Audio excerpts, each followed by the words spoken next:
అయ్యప్ప స్వాములకి సంబంధించి మీడియాలో ఒక వీడియో వైరల్ అవుతూ ఉంది. మరి స్వాములంటే అందరికీ కూడా చాలా భక్తి శ్రద్ధలుంటాయి. వాళ్ళంటే ఎంతో గౌరవం ఉంటుంది. దీక్షలో ఉన్న ఆ 45 రోజులు కూడా ఈక్వల్ టు అయ్యప్ప స్వామిని భగవంతుడిని ఎట్లా రెస్పెక్ట్ చేస్తారో, మరి స్వామిని కూడా అలాగే రెస్పెక్ట్ చేస్తారు. స్వామి అని సంబోధిస్తారు. వాళ్ళు తిరిగి వచ్చే వరకు కూడా ప్రసాదం కోసం గాని, దీక్ష విరమించుకొని తిరిగి ఇంటికి చేరుకొని వచ్చే వరకు కూడా అదే దీనిలో ఉంటారు. వచ్చిన తర్వాత కూడా చాలా రోజులు స్వామి, స్వామి అంటూనే ఆ భక్తి పారవస్యంలోనే ఉంటారు చుట్టూ ఉన్న వాళ్ళందరూ గూడాను.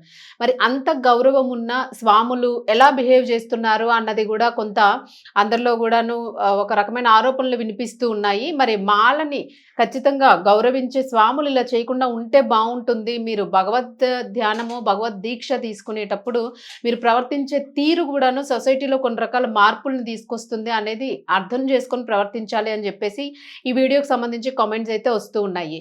మరి ఇక్కడ చూస్తే నిజంగానే చాలా బాధ అనిపిస్తూ ఉంది. ఏదైతే దీక్షలో ఉంటారో అప్పుడు కొంతమంది అసలు దీక్షలో ఉన్నప్పుడు గూడా చేయకూడని చర్యలు చేస్తూ ఉన్నవాళ్ళు చాలామంది ఉన్నారు. దాంతో వైరల్ కావడము, అలాగే వ్యతిరేకించడం ప్రజలు వాళ్ళని కనిపిస్తూ ఉన్నాయి. మరి ఇక్కడ చూసుకుంటే ఏంటంటే శబరిమలై నుంచి తిరిగి వస్తున్న భక్తులు, తిరిగి ఇంటికి రిటర్న్ అవుతున్న భక్తులు ఎవరైతే ఉంటారో అనేక మంది మాలని ఇంటికొచ్చిన తరువాత తీసేవాళ్ళు ఉంటారు. డ్రెస్ అలాగే మాల ఇంటికొచ్చి వాళ్ళ తల్లిదండ్రులతో గాని, గురుస్వాములతో గాని వాళ్ళతో తీయించుకుని తర్వాత ధూప నైవేద్యాలు ఇచ్చుకొని ప్రసాదాలు అందరికీ కూడా పంచిపెట్టుకోవడం అది జరుగుతూ ఉంటుంది. మళ్ళా మంచి చక్కగా పెద్ద పూజ చేసుకుంటారు. మరికొంతమందయితే అక్కడే స్వామి దగ్గరే మాల తీసేస్తారు. బట్టలు మార్చుకొని వచ్చేవాళ్ళు చాలా మంది ఉంటారు. మరి అలా చేస్తే పర్వాలేదు. ఒక పద్ధతిగా పాటిస్తే పర్వాలేదు. అంటే ఎవరో మన సనాతన ధర్మాన్నో, లేకపోతే మన హిందూ దేవుళ్ళనో ఎవరో ఏదో అంటున్నారంటే, ఇలాంటి చేష్టలు చేయడం వలన మిగిలిన వారికి లీనియన్స్ ఇచ్చినట్టు అవుతూ ఉంటుంది. అలాంటి రెస్పెక్ట్ లేని వాళ్ళు ఇలా మాలలు వేయడం ఇలాంటివేమీ చెయ్యొద్దు అని చెప్పేసి కూడా ఆగ్రహాన్ని వ్యక్తం చేస్తున్నారు. మరి ఇంతకీ వీళ్ళు ఏం చేశారనేది చూద్దాము. శబరిమలై నుంచి మాల వేసుకుని తిరిగి వస్తున్న భక్తులు తమిళనాడులోని పంబన్ బ్రిడ్జ్ ఉంటుంది కదా! ఆ బ్రిడ్జ్ మీద పెద్ద మహాసముద్రంలాగా ఉంటుంది అదంతా గూడాను. చాలా పెద్దది. సో, అక్కడ వచ్చేటప్పుడు ఆ బ్రిడ్జ్ మీద నుంచి గూడా వీళ్ళు వేసుకున్న అక్కడ ఆగి అక్కడ వీళ్ళు వేసుకున్న వస్త్రాలు, అలాగే మాలలు దానికి సంబంధించి అనేకము దానిలోకి విసిరేస్తూ ఉన్నారు. ఆ సముద్రంలోకి పూర్తిగాను. అలా విసిరేయడం వల్ల ఏం జరుగుతుందంటే ఒకరిని చూసి ఒకరు, ఒకరిని చూసి ఒకరు ఇట్లా చేస్తూ ఉంటే పూర్తిగా అదంతా మళ్ళా కలుషితం కావడము, ఎందుకంటే పర్యావరణానికి హాని చేయడము ఇట్లాంటిది జరుగుతూ ఉంటుంది. అలాగే ఆ రకంగా మాలని విసిరేయడం అన్నది మనం గణేషుని నిమజ్జనం చేసినప్పుడే గణేష్ నిమజ్జనాలు ఇలా చేయకూడదు. మరీ దారుణంగా ప్రవర్తిస్తూ ఉన్నారు. విగ్రహాలను ఇట్లా చేయొద్దు అని చెప్పేసి, ఎందుకంటే మనం అన్ని రోజులు పూజించి గౌరవం లేకుండా దాన్ని ఎలా అంటే అలా విసిరేస్తూ ఉంటాము, తొక్కేస్తూ ఉంటాము. సో, అలాంటప్పుడు అసలు భక్తికి అర్థం ఎక్కడుంది?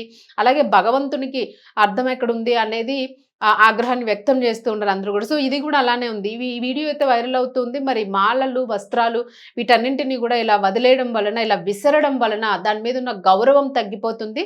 ఇలా ప్రవర్తించడం కరెక్ట్ కాదు అని చెప్పేసి అయితే ఆగ్రహిస్తూ ఉన్నారు. మరి దీనికి సంబంధించి పర్యావరణ పరంగాను సెన్సిటివ్ ఏరియా అది పంబన్ బ్రిడ్జ్, అలాగే అదంతా సముద్రం కూడా పర్యావరణ పరంగా సెన్సిటివ్ ఏరియా. అలాగే అక్కడికి పర్యాటకులు వెళ్తూ ఉంటారు. ఆ బ్రిడ్జ్ మీద అనేక మంది అక్కడ ఫొటోస్ అవి దిగుతూ ఉంటారు. దానికి సంబంధించి కూడా ఒక చరిత్ర ఉంది. అలాగే మత్స్యకారులకు కూడా ఇబ్బంది కలుగుతుంది. అందులో ఉండే ఫిషెస్ ఉంటాయి. అలాగే అనేక రకాల జంతువులు ఉంటాయి. వీటన్నిటికీ కూడా తీవ్ర ఇబ్బంది కలిగే అవకాశం ఉంటుంది.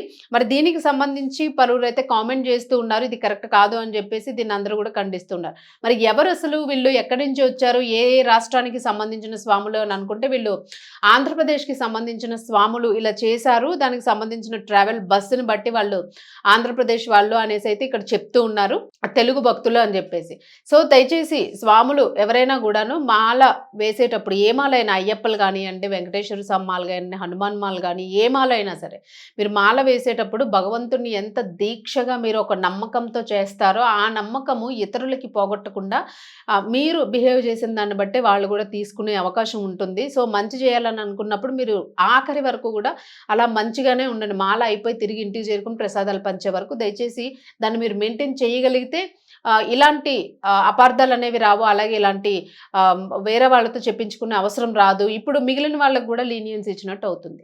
సో, అది దయచేసి ఇట్లాంటివైతే చేయొద్దు అని చెప్పేసి చెప్తూ ఉన్నారు. అలాగే ఇది మరి దీనికి సంబంధించి ఏమైనా చర్యలు తీసుకుంటారా ఏంటి అని చెప్పేసి కూడా మెసేజెస్ అయితే పెడుతూ ఉన్నారు సోషల్ మీడియాలోని. సో, అది దీనికి సంబంధించి వీడియో అయితే వైరల్ అవుతూ ఉన్నదన్నది మనకు అర్థమవుతుంది. అయ్యప్ప స్వాములు దయచేసి ఇలా మాత్రం చేయకండి.